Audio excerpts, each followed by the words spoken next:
Chers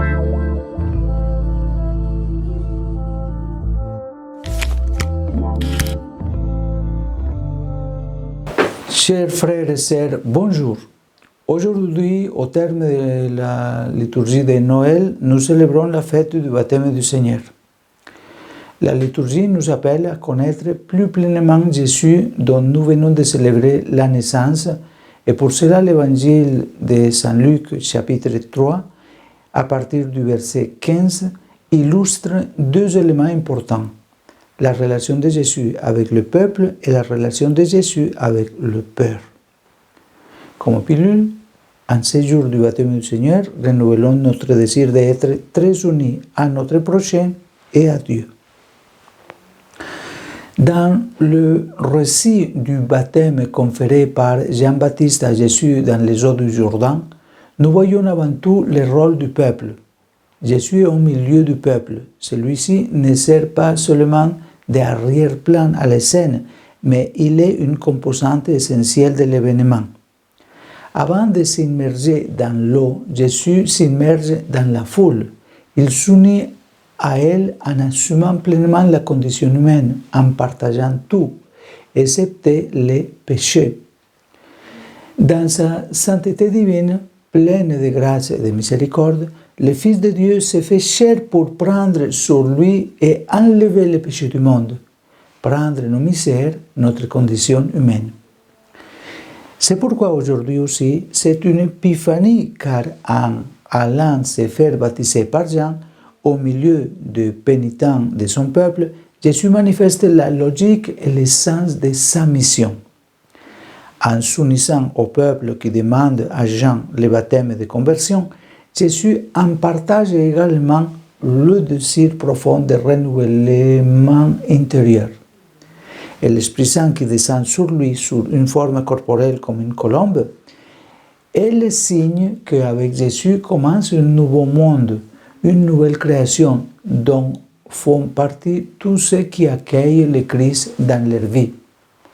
À chacun de nous aussi, qui sommes nés à nouveau avec le Christ, dans le baptême, sont adressées ces paroles du Père: Tu es mon Fils, moi, aujourd'hui, je t'ai engendré.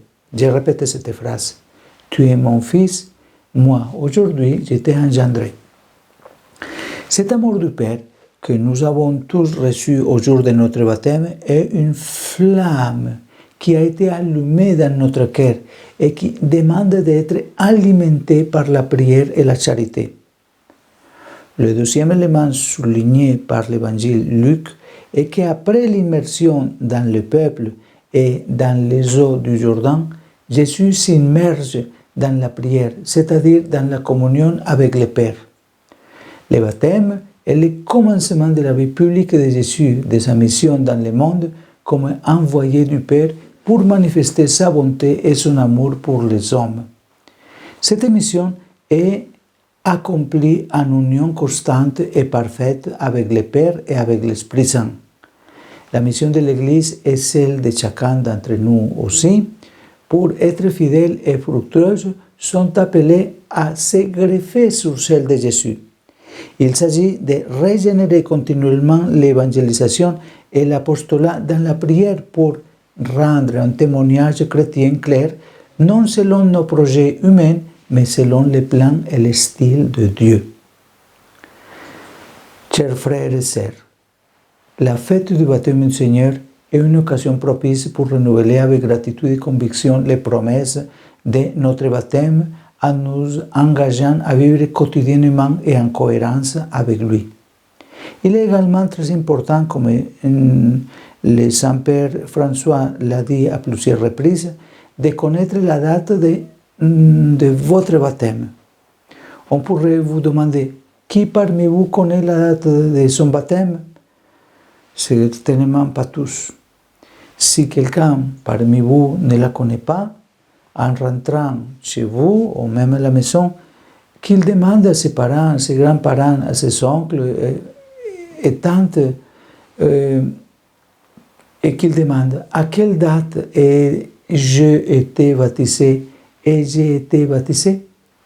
Et puis, ne l'oublie pas, Que ce soit une date conservée dans votre cœur pour la fêter chaque année.